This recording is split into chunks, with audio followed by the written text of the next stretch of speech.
ግንቦት 20 የዛሬ 34 ዓመት ግንቦት 20 1983 ወደ ኋላ በማለዳው 1 ሰዓት ከኢትዮጵያ ሬዲዮ የተሰማውን የትግል ዜማና የታጋይ ብርሃነ ድምጽ አዲስ አበባ በትነግ ኃይል ቁጥጥር ውስጥ መግባቷን የሚያረጋግጥ ነበር። ይህ ኩነት በትግል ዜማ ታጅቦ ሙሉ ቀን ዘለቀ። የጀነራል ተስፋዬ ገብረ ኪዳን የ7 ቀናት ስልጣንና የወታደራዊ ደርግ ስርዓት ማክተም እውን ሆነ። ያንን ቀን በማስመልከት የተለያዩ ትዝታዎችን እናቀርባለን። ግንቦት 20ን በምልሰት ከታዋቂ ፖለቲከኞቻችን አንደበት እንቃኛለን። ግንቦት 20 1983 ማለዳ ላይ የኢህአዴግ ሰራዊት አዲስ አበባን ተቆጣጠረ። መንግስት ብቻ ሳይሆን የፖለቲካ ስርዓት ከውሉ ሲለወጥ የተሰማው ተኩስ ጥቂት ያንገራገሩ የመንግስት ጠባቂዎች ከድል አድራጊው ጦር ጋር ያደረጉት የተኩስ ልውውጥ ብቻ ነበር። ፕሮፌሰር ባህሩ ዘውዴ የኢትዮጵያ ታሪክ ከ1847 እስከ 1983 በሚል ርዕስ ለንባብ ባበቁት የታሪክ መጽሐፍ የመጨረሻው ምዕራፍ የመጨረሻው ገጽ ላይ የሚገኝ አንቀጽ ነው ቀደም ሲል ያቀረብኩላችሁ። ግንቦት 20 1983 ኢትዮጵያ በፖለቲካው የተነሳ አዲስ ምዕራፍ የገለጠችበት ዕለት ሆነ።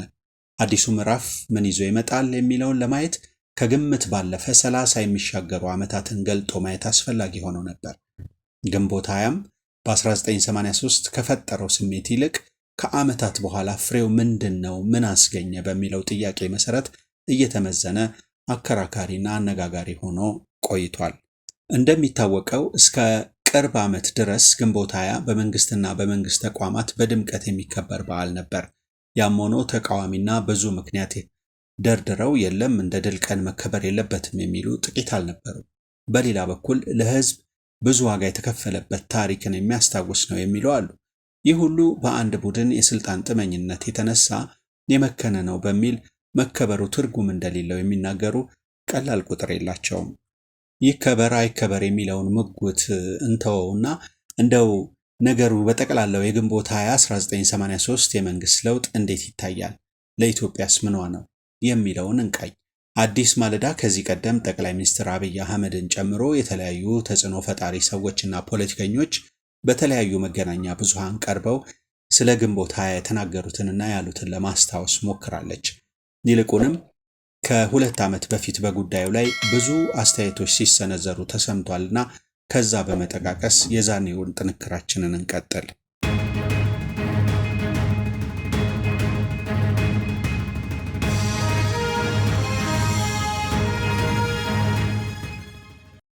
ፖለቲከኞቻችንና የሰብአዊ መብት ተሟጋቾቻችን ግንቦት 20ን ምን ይሉታል? በጉዳዩ ላይ ሐሳብ ከሰጡት መካከል የሰብአዊ መብት ተሟጋቹ ኦባንግ ሜቶ አንዱ ናቸው። በእርሳቸው እይታ ግንቦት 20 የድንጋይና የሲሚንቶ ድልድዮችና መንገዶች የተሰሩበት፣ የሰላምና የአንድነት መንገዶች የፈረሱበት ነው።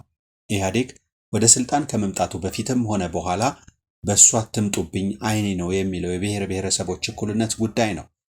ይህም ብዙዎች እንዲቀበሉት፣ እንዲያመሰግኑት፣ ከዛም አልፎ ትግሉን እንዲቀላቀሉት የገፋፋቸው መንስኤ ሆኖም ነበር። ነገር ግን በጊዜ ሂደት ፍሬው ሲታይ የተወራለትን ያህል አልሆነም። ኦባንግ ይህን ነጥብ ነው ያነሱት።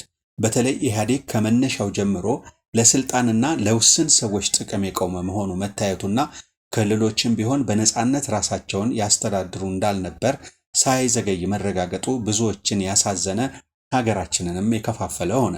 ከሁሉም በላይ ኦባንግ በዋናነት ደጋግመው ያነሱት የነበረው ፎቅና መሬት ላይ ጥሩ ተሰርቶ በማህበራዊ እሴቶችና ህዝብን ባስተሳሰሩ ታሪኮች ላይ የደረሰውን ጥፋት ነው። ስለዚህም የተከፈለበትን ዋጋ ያህል ያልተሰራበት ምዕራፍ ነው ሲሉ ከኢትዮጵያ ዜና አገልግሎት ጋር ባደረጉት ቆይታ ተናግረው ነበር። አንዳርጋቸው ጽጌም ይህንን ሐሳብ በብዛት ተናግረዋል።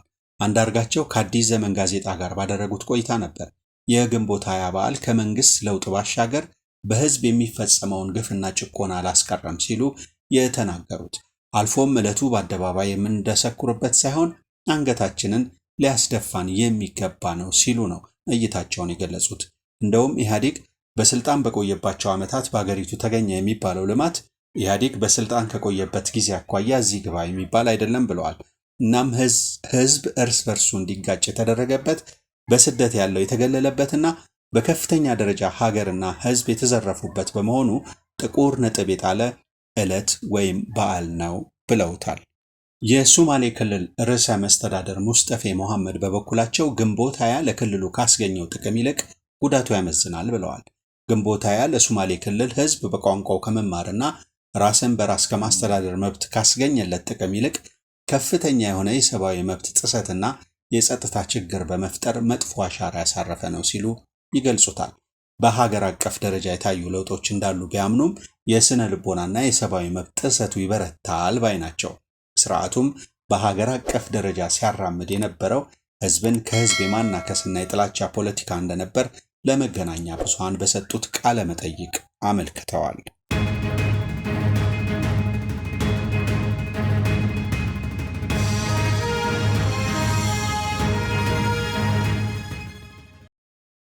ለግንቦት 20 የተከፈለው መስዋዕትነት በስልጣን ወዳዶች የተነሳ መክኗል ያሉት ደግሞ ፕሮፌሰር መራራ ጉዲና ናቸው።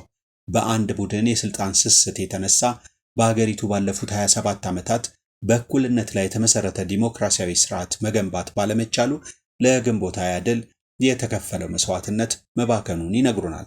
የፖለቲካ ሳይንስ ምሁሩ ፕሮፌሰር መራራ ጉዲና ወጣቶች ጫካ ገብተው መራራ ትግል በማድረግ የደርግን አገዛዝ ቢጥሉም በአንድ ቡድን የስልጣን ስስት የተነሳ የተከፈለው መስዋዕትነት ሊመክን ችሏል ነው ያሉት። ከዘውዳዊው አገዛዝ ማብቂያ ማግስት ጀምሮ ባለፉት 50 ዓመታት የመጡ አህጉራዊ ለውጦች በዋናነት የከሸፉት በእኩልነት ላይ የተመሰረተ ዲሞክራሲያዊ ስርዓት ባለመገንባቱና የአንድ ቡድን የበላይነት በሀገሪቱ በመንገሱ ነው በማለት የተናገሩት መራራ ወደ ቀደመው ጊዜ መለስ ብለው እንደሚከተለው ያስረዱናል። በንጉሱ ዘመነ መንግስት በዋናነት የወጣቱ ጥያቄ የእኩልነትና መሬት ላራሹ የሚል ነበር። የዚያ ዘመን ወጣቶችም ዋጋ ከፍለው የንጉሳዊ ስርወ መንግስትን ከጫንቃቸው አሽቀንጥረው ቢጥሉም የመጣው ለውጥ ደርግ ነጥቆ የራሱን አብዮት ለ17 ዓመት አካሂዶበታል።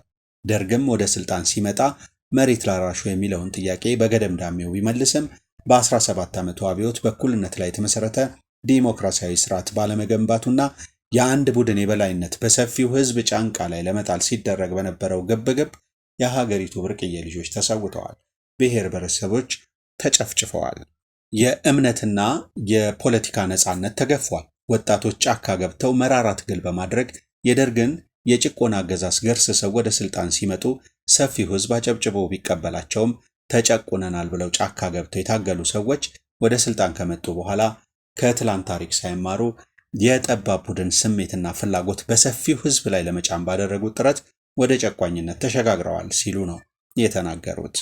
ከንጉሱ አገዛዝ መጨረሻ ጀምሮ ኢትዮጵያ በችግር ላይ ችግር የሚደራረብባት የፖለቲካ ጥያቄ ባለመፈታቱ እንደሆነ ነው ፕሮፌሰር መራራ የሚያምኑት። ከታሪክም በሀገሪቱ የአንድ ቡድን የበላይነት ለማስፈን የሚደረግ ጥረት ሀገርን ያፈርስ እንደሆነ እንጂ ማንንም አትራፊ እንደማያደርግ ማወቅ እንደሚገባ አሳስበዋል። ሀገር በአንድ ቡድን ፈቃድ ብቻ ሀገር አትሆንም። ሀገር እንድትሆን ሁሉም የሚሳተፉበትና አስተዋጽኦ የሚያደርጉበትንም ሁኔታ ማመቻቸት ይገባል። ለዚህ ደግሞ የጋራ መግባባት ላይ መድረስ ያስፈልጋል ሲሉ አመልክተዋል ፕሮፌሰር መራራ።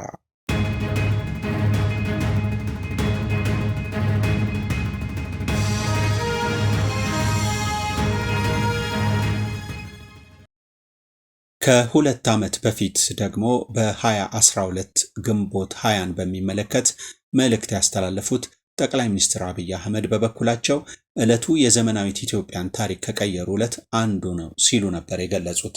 ኢትዮጵያን ዲሞክራሲያዊ፣ ፍትሐዊና ሰላማዊ ለማድረግ አያሌ ታጋዮች እጅግ ውድ የሆነውን ሕይወታቸውን ሰውተዋል። የግንቦት 20 ታጋዮች የነፍስ ዋጋ የከፈሉት ዓላማ ግፍና ጭቆና፣ አድሎና ወገንተኝነት ቆሞ እኩልነት፣ ህብረ ብሔራዊ አንድነት፣ ፍትሐዊ ተጠቃሚነትና የጋራ ብልጽግናን ለማረጋገጥ ነው። ግንቦት 20ን ማክበር ያለብን እነዚህን ዓላማዎች እያሰብን መሆን አለበት ብለዋል። አያይዘውም ግንቦት 20 ሲታሰብ በተባበረ ክንድ ከግንቦት 20 የሚልቅ ወደ ግንቦት 19 እንዳንመለስ የሚያደርግ ምጡቅ ስርዓት ለመገንባት ቃላችን የምናድስበትና ወደ ላቀ ውጤት ለመቀየር ወደ ተግባራዊ እንቅስቃሴ የምንገባበት መሆን ይገባዋል ብለዋል። ጠቅላይ ሚኒስትሩ ያንን ይበሉን እንጂ አንዳንዴ ለውጥ ነውጥ አያጣውም በሚል ብዙ ችግሮች የለውጥ ሂደት አካል ናቸው ቢባልም አሁን ላይ በዛ መልክ ለማሰብ በማያስችል ሁኔታ ኢትዮጵያ አስቸጋሪና ፈታኝ ሁኔታ ውስጥ ተገኝታለች። በድምሩ ግንቦት 20 ያስገኘው ውጤት እንዳለ ሁሉ የሚኮነንበትም ችግር ብዙ እንደሆነ መረዳት ይቻላል። ለኢትዮጵያ ጥቅም አምጥቷል የሚሉ እንዳሉ ሁሉ ከሀገር ፍቅር አንጻር የለም እንደውም ደርግ ሳይሻለን አይቀርም ነበር የሚሉም ብዙ ናቸው። ያም ሆነ የሰው ሕይወት መስዋዕትነት የተከፈለበት እንደሆነ ሁሉም ይስማማል። የግንቦት 20 ለውጥ በመጋቢት 24 ለውጥ ተተክቷል። ከነዚህ ለውጦች መረዳት የሚቻለው አንድ ነገር ለውጥን ከማምጣት ባለፈና በላይ ማስቀጠልና በተነሱበት ዓላማ ዘልቆ መቆየት ነው ከባዱም ወሳኙም ጉዳይ። በተለያየ ጊዜ የለውጥና የአዲስ ምዕራፍ ወጋገን ለማየት የቻለችው ኢትዮጵያ ያቆይልሽ ይርሳብሽ ተብላ የተመረቀችበት ለውጥ ያለ አይመስልም። ኢትዮጵያ በተስፋ አሁንም ጉዞ ቀጥላለች። ለውጥ ደግሞ የጉዞ አንዱ አካል ነው።